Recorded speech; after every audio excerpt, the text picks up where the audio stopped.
चंद्रयान-3 चांद पर पहुंच चुका है। आज पूरी दुनिया में भारत की इस कामयाबी का डंका बज रहा है।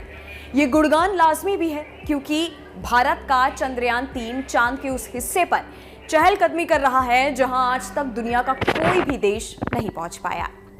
इस ऐतिहासिक पल के बाद 36 घंटे से ज्यादा का समय बीत चुका है। अब लैंडर विक्रम और रोवर प्रज्ञान अपने अपने काम में जुट गए हैं। लैंडिंग के बाद इसरो ने 2 वीडियो शेयर किए हैं। ये दोनों वीडियो लैंडर में लगे कैमरे में कैद हुए हैं। बारी बारी से दोनों वीडियो को समझते हैं। इसरो ने पहला वीडियो चंद्रयान-3 की लैंडिंग के एक दिन बाद यानी 24 अगस्त की शाम 7:30 बजे के आसपास जारी किया। 2 मिनट 17 सेकंड का यह वीडियो लैंडर के टच डाउन यानी चांद की सतह पर उतरने से ठीक पहले का है। लैंडर इमेजर कैमरे से शूट इस वीडियो में चांद का खूबसूरत नजारा दिख रहा है। शुरुआत में चांद की सतह पर लहरों जैसा नजारा दिखा, लेकिन आगे बढ़ने पर वहां गड्ढे दिख रहे हैं। यह वीडियो आखिरी 50 मीटर की लैंडिंग का था। अगले दिन यानी 25 अगस्त की सुबह इसरो ने फिर एक वीडियो जारी किया। 30 सेकंड के इस वीडियो में दिखाया गया कि चंद्रयान-3 का रोवर प्रज्ञान किस तरह विक्रम लैंडर से निकलकर चांद की सतह पर उतरा है। इस वीडियो में चांद की सतह पर भारत के निशान को साफ देखा जा सकता है। लैंडर का गेट खुलते ही रोवर धीरे धीरे रैंप से नीचे उतरता है। जैसे ही रोवर नीचे उतरता है, दूसरी ओर उसकी परछाई बनने लगती है। दरअसल अभी जहां लैंडर उतरा है वहां अगले 12 दिन तक सूरज की रोशनी पड़ती रहेगी। प्रज्ञान की यह परछाई उसी रोशनी की वजह से है। इस वीडियो में एक और गौर करने वाली चीज है, रोवर जिस जगह उतरा वो समतल जगह दी थी, लेकिन रास्ते में एक छोटा गड्ढा था। प्रज्ञान में लगे सेंसर ने जैसे ही गड्ढे को देखा, तुरंत अपना रास्ता बदल लिया और फिर चांद पर चहलकदमी करने लगा। इन दोनों वीडियो में भारत और इसरो की ताकत साफ साफ दिखती है। ये वही ताकत है जिसे पूरी दुनिया आज सलाम कर रही है।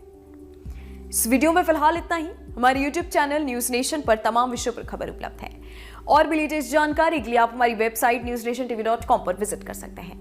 जाते जाते हमारी वीडियोस को लाइक करना और बेल आइकन को प्रेस करना मत भूलिएगा ताकि हर न्यूज अपडेट सबसे पहले आप तक पहुंचे।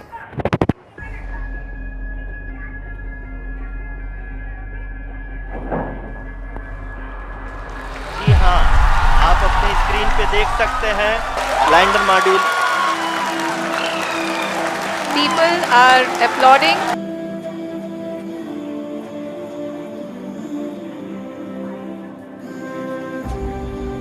आदरणीय प्रधानमंत्री ji, sir, we have achieved soft landing on the moon.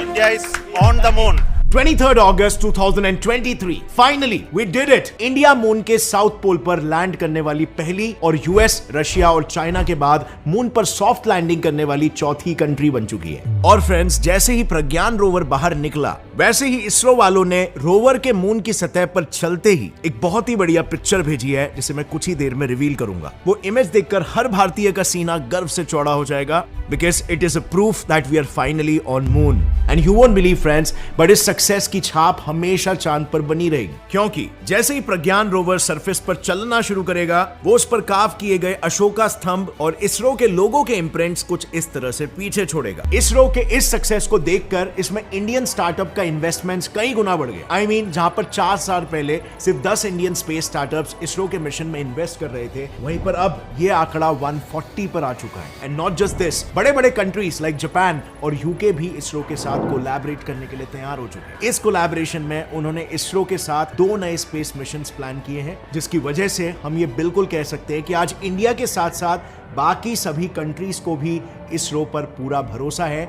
और ये भरोसा था कि इंडिया पहली वो कंट्री बनने वाली है जो साउथ पोल पर सॉफ्ट लैंडिंग करने में सफल होगी। बट वेट फ्रेंड्स, ये सिनेरियो 4 दिन पहले ऐसा बिल्कुल भी नहीं था। You know what? 4 दिन पहले तक रशिया का लूना 25 मिशन इंडिया के चंद्रयान-3 को कांटे की टक्कर दे रहा था। दरअसल 11 अगस्त 2023 को रशिया ने अपने लूनर मिशन लूना 25 को लॉन्च किया था, जिसे अनलाइक चंद्रयान-3 बिना पृथ्वी के अराउंड 5 बार ऑर्बिट किए डायरेक्टली लॉन्चिंग से सीधा मून के ऑर्बिट में दाखिल करवाया गया। और रशियन साइंटिस्टों के कैलकुलेशंस के अनुसार लूना 25 चंद्रयान-3 के 2 दिन पहले मून के साउथ पोल पर लैंड करने वाला था। बट अनफॉर्चुनेटली 19 अगस्त को अपनी आखिरी डीबूस्टिंग फेज के दौरान लूना 25 पर हद से ज्यादा थ्रस्ट लगाने की वजह से वो एक्सपेक्टेड ट्रैजेक्टरी से डिविएट हो गया और सीधा मून से टकराकर क्रैश हो गया और इसी के साथ उनका ये मिशन वहीं पर खत्म हो गया। लेकिन इसरो के साथ साथ नासा के साइंटिस्ट को यह पक्का भरोसा था कि ऐसा हादसा चंद्रयान 3 के साथ होने के चांसेस काफी कम है और ऐसा इसीलिए क्योंकि उन सभी को यह पता था कि रशिया की तरह हड़बड़ाहट में स्पेस में अपनी पावर दिखाने के लिए इंडिया ने यह मिशन को लॉन्च नहीं किया है, बल्कि चंद्रयान 2 के फेलियर के पीछे जिन जिन वजहों का हाथ था उन सबको समझकर सॉल्व करके चंद्रयान 3 को लॉन्च किया गया है काम एंड कंपोज्ड मैनर में। सिंपली स्पीकिंग, इसरो ने इस बार फुल प्रूफ प्लानिंग की थी जिससे कि सक्सेस के चांसेस इस मिशन में बिल्कुल हाई हो। जब भी इसरो ऐसे स्पेस मिशंस करता है या इंडिया टेक्नोलॉजी में आगे बढ़ता है तो हम सभी भारतीयों का गर्व से सीना चौड़ा हो जाता है, लेकिन आज के तारीख में भी बहुत ही कम भारतीयों में असल में एक वैज्ञानिक दृष्टिकोण है। विज्ञान एक ऐसा माइंडसेट है जो किसी भी भारतीय की और पूरे भारत की तकदीर बदल के रख सकता है, लेकिन कितने कम लोग हैं जो इसमें असल में रुचि रखते हैं, इस दृष्टिकोण को अपना के अपने लाइफ के प्रॉब्लम सोल्यूशन में मदद लेते हैं। Well, very less, because Bharat में इन जनरल साइंटिफिक टेम्परामेंट नहीं है और इसी चीज को हम मिलकर बदलना चाहते हैं फ्रेंड्स, और इसीलिए हम सब साइंस लवर्स मिलकर एक मिशन पूरा करने के लिए निकल पड़े हैं, मिशन साइंटिफिक भारत। इस मिशन के बारे में डिटेल में मैं आपको वीडियो के एंड में बताऊंगा, but for now let's continue with the topic. Full proof planning का सबसे इंपॉर्टेंट स्टेप था टेस्टिंग, जहां मिशन के सभी इंस्ट्रूमेंट्स को उनके वर्किंग कंडीशंस के हिसाब से अलग अलग लेवल्स पर टेस्ट किया गया था। और इसमें सबसे पहले इसरो के साइंटिस्टों ने विक्रम लैंडर में फिट किए गए सभी सेंसर्स और नेविगेशन सिस्टम सेपरेटली टेस्ट किए थे, जिसे कोल्ड टेस्टिंग भी कहते हैं। इस टेस्ट का मेजर मोटिव था उनकी टेम्परेचर कैपेसिटी को चेक करना, यानी कि कोल्ड टेम्परेचर्स में वो ठीक से काम कर रहे हैं कि नहीं, क्योंकि जैसे कि हम जानते हैं चांद की सतह पर कोई भी एटमॉस्फेयर ना होने की वजह से, साथ में उसके साउथ पोल पर सूरज की किरणें ना पड़ने की वजह से वहां का एवरेज तापमान -13 डिग्री सेल्सियस है और इसीलिए इतना कोल्ड टेम्परेचर होने पर सेंसर्स की हाईएस्ट वर्किंग एफिशिएंसी इंश्योर करने के लिए उन्होंने इससे भी 5 डिग्री कम यानी कि -18 डिग्री सेल्सियस पर उन्हें टेस्ट किया था। इन सभी सेंसर्स में सबसे इंपॉर्टेंट सेंसर्स थे LPDC, LDV और LHDAC, क्योंकि ये सभी सेंसर्स लैंडर की पोजीशन, वेलोसिटी और उसके रास्ते में आने वाले ऑब्स्टेकल्स को डिटेक्ट करने का काम करते हैं। अब नॉर्मली इन लेजर सेंसर्स को एक थर्मल वैक्यूम चेंबर में टेस्ट किया जाता है, जहां पर लिक्विड नाइट्रोजन और लिक्विड हीलियम की मदद से स्पेस के ठंडे तापमान को रेप्लिकेट करने की कोशिश की जाती है। बट एज यू सी, ये काफी हैवी बजट प्रोसेस है, सो इसरो ने चंद्रयान 3 के केस में इसे बजट फ्रेंडली बनाने के लिए हेलीकॉप्टर्स की मदद ली थी। यू वोंट बिलीव, बट उन्होंने सभी सेंसर्स को हेलीकॉप्टर में लोड किया और हाई ऑल्टीट्यूड्स पर लेकर गए, जहां तापमान नेचुरली ही -18 डिग्री सेल्सियस होता है। वहां से सेंसर्स की सिग्नल भेजने और रिसीव करने की कैपेसिटी और लेटेंसी, यानी कि सिग्नल्स कितना लेट ट्रैवल करते हैं, इन सभी पैरामीटर्स को अच्छे से चेक किया गया। इसके बाद उन्होंने लैंडर को पावर देने वाले थ्रस्टर्स को टेस्ट किया, क्योंकि सॉफ्ट लैंडिंग के लिए लैंडर की स्पीड 6000 किलोमीटर/आवर से 0 तक लानी पड़ती है और वो काम सिर्फ और सिर्फ थ्रस्टर्स ही करते हैं। सो बेसिकली विक्रम लैंडर में 2 टाइप्स के थ्रस्टर्स यूज किए गए। पहला लैम, जो लैंडर को कंटीन्यूअस थ्रस्ट प्रोवाइड करता है। इसके लिए इसमें 2 लिक्विड फ्यूल्स है, हाइड्रोजीन और नाइट्रोजन टेट्रोक्साइड, जो मिक्स होकर एनर्जी प्रोड्यूस करते हैं एंड थ्रस्ट प्रोवाइड करेंगे। दूसरे टाइप के थ्रस्टर्स हैं जिन्हें कहते हैं रिएक्टिव कंट्रोल थ्रस्टर्स यानी RCT, जो लैंडर की रोटेशनल वेलोसिटी और डायरेक्शन चेंज करने का काम करते हैं। तो देखो बेसिकली ना, ये RCTs लैंडर के स्टीयरिंग व्हील्स के जैसे काम करते हैं। इन 4 थ्रस्टर्स को इंटरवल पर इग्नाइट किया जाता है, जिससे लैंडर की पोजीशंस कंट्रोल करके उसे ऑर्बिट में रखना आसान हो जाता है। सपोज फॉर एग्जांपल, अगर लैंडर को लेफ्ट साइड में मोड़ना है तो राइट साइड के थ्रस्टर को इग्नाइट किया जाएगा, जिससे लैंडर लेफ्ट की ओर झुकेगा, and so on and so forth. So उन्होंने इन दोनों भी थ्रस्टर्स के मैकेनिज्म की जांच पड़ताल की ताकि सॉफ्ट लैंडिंग के चांसेस एकदम बढ़ जाए। पर इन थ्रस्टर्स के साथ साथ सॉफ्ट लैंडिंग एक और पार्ट पर निर्भर करती है, जिसमें अगर जरा सी भी गड़बड़ हुई तो आखिरी पल में पूरा का पूरा लैंडर चकनाचूर हो सकता है, और वो है लैंडर के लेग्स। और इसके लिए इसरो के साइंटिस्टों ने मून के सरफेस को रेप्लिकेट करके एक टेस्ट बेड बनाया था और उस पर लैंडर के लेग्स पर काफी सारे स्ट्रेस टेस्ट परफॉर्म किए। और इन्हीं सब टेस्टिंग के सक्सेसफुल रिजल्ट्स को देखते हुए इसरो के साइंटिस्टों को पूरा विश्वास था कि चंद्रयान 3 100% सक्सेसफुल होगा, और वही हुआ भी। उनकी फुल प्रूफ प्लानिंग सक्सेसफुल रही। उनके प्लान के अकॉर्डिंग जैसे ही लैंडर मून के ऑर्बिट में सरफेस से 745 किलोमीटर ऊपर आया, उसने सबसे पहले मून के सरफेस को स्कैन किया और एक परफेक्ट लैंडिंग स्पॉट को डिसाइड किया। जैसे ही एक लैंडिंग स्पॉट डिसाइड हुआ, लैंडर ने 1.6 किलोमीटर पर सेकंड की स्पीड से सरफेस से 30 किलोमीटर तक डिसेंड किया। यहाँ पर उसके सभी इंजन्स इग्नाइट हुए और लैंडर धीरे धीरे करके मून की सरफेस के करीब ट्रैवल करने लगा। इसी दौरान लैंडर के आरसीटी थ्रस्टर्स ने लैंडर को लैंडिंग स्पॉट पर लैंड करने के लिए सही डायरेक्शन में अलाइन किया। मून सरफेस से 7.5 किलोमीटर की दूरी पर फिर एक बार लैंडर पर लगे कैमरास और सेंसर्स ने यह इंश्योर किया कि everything is ready for the big moment. और फिर जैसे ही उन्हें सब कुछ सही होने का सिग्नल मिला, लैंडर ने फिर से एक बार मून के सरफेस की ओर अपनी जर्नी फुल कॉन्फिडेंस के साथ शुरू कर दी। और फिर जैसे ही वो सरफेस से महज 800 से 1300 मीटर दूर था, उसमें लगे कैमरास ने सतह की पिक्चर लेना शुरू किया, सेंसर्स ने डेटा कलेक्ट किया और ऑनबोर्ड कंप्यूटर्स ने इन डेटा को प्रोसेस करके ये कंफर्म किया कि सेंसर्स परफेक्टली काम कर रहे हैं कि नहीं। कंफर्मेशन मिलते ही लैंडर पर लगे आरसीटी थ्रस्टर्स ने फिर से लैंडर को वर्टिकल डायरेक्शन में अलाइन किया फॉर सॉफ्ट लैंडिंग। जैसे जैसे वो नीचे आया, वैसे वैसे लैंडर के 4 लेग्स ने सॉफ्ट लैंडिंग की तैयारी कर ली। बेसिकली इन लैंडर लेग्स में माइक्रो स्टार और टचडाउन सेंसर्स लगे हैं, जिन्होंने मून के सतह की एलिवेशन और बम्प्स को स्कैन करके उसकी एक वर्चुअल मैपिंग की। उसके बाद इस मैपिंग के जरिए लेग्स में लगे हुए एक्चुएटर्स और इंक्लिनोमीटर्स ने उनके एंगल को एडजस्ट किया ताकि जमीन से कॉन्टैक्ट करते वक्त लैंडर का बैलेंस ना बिगड़े। अब ये सारे प्रिकॉशंस के बाद भी साइंटिस्टों को यह पता था कि जिस मोमेंट पर लैंडर लेग्स मून सरफेस से कांटेक्ट करेंगे, तब भी वो एक शॉक फोर्स एक्सपीरियंस करेगा। और इसी शॉक को विथस्टैंड करने के लिए लैंडर लेग्स में एरोप्लेन की तरह कुछ ऐसे शॉक एब्जॉर्बिंग डैम्पर्स लगाए गए थे जो अप्रोक्सीमेटली 4000 न्यूटन्स का फोर्स एब्जॉर्ब कर सके। और बाय द वे, ये इतना फोर्स होता है कि अगर इस फोर्स से हम इंसान जमीन से टकराए तो हमारी सबसे मजबूत bone, that is the thigh bone, femur, वो तक टूट जाएगी। इन सभी एनालिसिस के बाद लैंडर मून सरफेस से 150 मीटर ऊपर पहुंचा और उसने फिर से एक बार लैंडिंग स्पॉट की जांच पड़ताल की। जैसे ही उसे सब कुछ ठीक लगा, ऑनबोर्ड कंप्यूटर्स ने फाइनल डिसेंट का सिग्नल भेजा और अगले 73 सेकंड्स में ही लैंडर मून सरफेस पर लैंड हो गया। अब इसमें आप देख सकते हो फ्रेंड्स कि उन्होंने एक फुल प्रूफ प्लान बनाया था जिसमें गलती की कोई गुंजाइश नहीं थी, और इसी प्लान को बखूबी एग्जीक्यूट करके चंद्रयान 3 ने एक नया विक्रम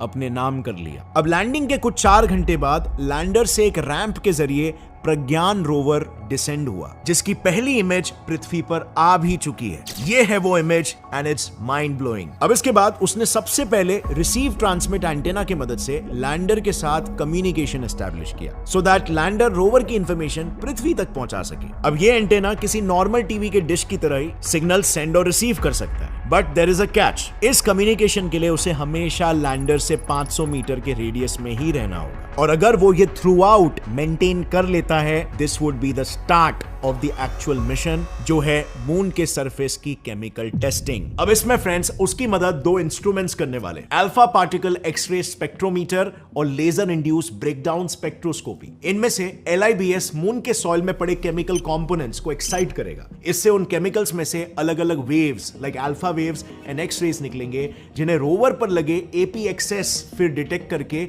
उन्हें अलग अलग कंपोनेंट्स के स्पेक्ट्रम्स के साथ एनालाइज करेंगे, ताकि मून के साउथ पोल पर सॉइल का कंपोजिशन क्या है इसका पता लगाया जा सके। खैर, ये तो वक्त ही बताएगा कि चंद्रयान 1 के मून पर पानी ढूंढने के बाद अब चंद्रयान 3 मून पर क्या नया खोज निकालता है। Well, whatever be the case, इस सबके पहले ही कई सारे स्पेस सुपर पावर्स इसरो के साथ कोलैबोरेटिव मिशंस प्लान कर रहे हैं इस सक्सेस के बाद, जिसमें से टॉप और लेटेस्ट स्पेस मिशन है Japan aerospace exploration agency JAXA और इसरो का लूनर पोलर एक्सप्लोरेशन लूपेक्स। इसमें लैंडर बेसिकली इसरो की टेक्नोलॉजी से बनाया जाएगा और रोवर और लॉन्च व्हीकल JAXA का होगा। इसके साथ ही IIST बैंगलोर और कैम्ब्रिज यूनिवर्सिटी मिलकर इसरो की मदद से एक्सो वर्ल्ड्स नाम के एक प्रोजेक्ट को लॉन्च करने वाले हैं, जिसमें एक्सो प्लैनेट्स के एटमॉस्फेयर को स्टडी किया जाएगा। और ये सब कुछ इसीलिए मुमकिन हो पा रहा है क्योंकि इसमें इसरो के साथ साथ कई सारे प्राइवेट इंडियन स्टार्टअप्स का भी कंट्रीब्यूशन है। ये स्टार्टअप्स ये पूरे के पूरे इंडियन स्पेस इकोसिस्टम को डेवलप कर रहे हैं, और इनमें फोर फ्रंट पर है companies like Skyroot, Agnikul Cosmos, Dhruva space और बेलेट्रिक्स एरोस्पेस, जिन्होंने by the way Vikram lander के डिजाइन डेवलपमेंट में काफी मदद की है। और सिर्फ इतना ही नहीं friends, MNCs like L&T, Godrej aerospace, Hindustan aeronautics, उन्होंने भी चंद्रयान 3 के इस मिशन के लिए सिस्टम इंटीग्रेशन, लॉन्चिंग के लिए कुछ कंपोनेंट्स, थ्रस्टर्स, इंजन जैसी इंटेग्रल चीजें भी डेवलप की है। और इन्हीं सबके कंट्रीब्यूशन की वजह से ये मिशन इतने कम टाइम में इतने सटीक तरीके से एग्जीक्यूट कर पाना पॉसिबल होता है। बट वो बात अलग है, इसके वजह से इसरो का बजट स्लाइटली बढ़ रहा है, जिसे गवर्नमेंट कंसिडर कर रही है और उन्होंने भी इसरो को थोड़ा ज्यादा बजट अलॉट किया, which is great for ISRO and for us Indians as well. Maybe ये बजट इंक्रीमेंट थोड़ा पहले आया होता तो इसरो आज के तारीख में काफी सारे बड़े माइलस्टोन्स भी अचीव कर पाया होता। अब फ्रेंड्स, जब भी इसरो ऐसे की माइलस्टोन्स को अचीव करता है, इसमें हम सभी भारतीय गर्व फील करते हैं, और क्यों ना करें, क्योंकि वैज्ञानिक और टेक्नोलॉजी किसी भी देश का बैकबोन होते हैं। लेकिन अनफॉर्चुनेटली आज हमारे देश में लोग साइंस को सिर्फ एज अ सब्जेक्ट देखते हैं, जबकि विज्ञान कोई सब्जेक्ट नहीं बल्कि एक माइंडसेट है। एक ऐसा माइंडसेट जो इंसान को और इंसानी सभ्यता को तरक्की के मार्ग पर लेकर जाता है।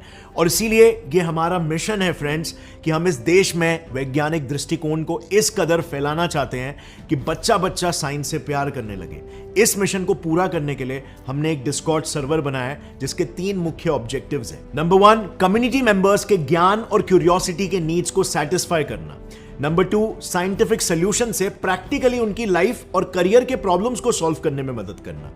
नंबर 3, देश भर में विज्ञान और वैज्ञानिक दृष्टिकोण का प्रचार करना ताकि पूरा देश तरक्की के मार्ग पर आगे बढ़ सके। इस मिशन को सपोर्ट करने के लिए ऑलरेडी 2600 प्लस वॉरियर्स कम्युनिटी को ज्वाइन कर चुके हैं, और इसके एग्जीक्यूशन के लिए ऑलरेडी हमने एक डिटेल स्ट्रैटेजी बना दी है, जो कि जैसे ही आप सर्वर ज्वाइन करोगे आपको पता चल जाएगी। इनफैक्ट उस स्ट्रैटेजी पर काम भी शुरू हो गया है। साथ ही में आप हमारा विजन वीडियो भी देख सकते हो कि हम कैसा भारत क्रिएट करना चाहते हैं, जो वीडियो सिर्फ कम्युनिटी मेंबर्स ही देख सकते हैं। सो अगर आप भी फ्रेंड्स इस मिशन में अपने दिल से और कन्वीनियंस के हिसाब से इस पे कंट्रीब्यूट करना चाहते हैं तो कम्युनिटी का लिंक मैंने डिस्क्रिप्शन में दे दिया है।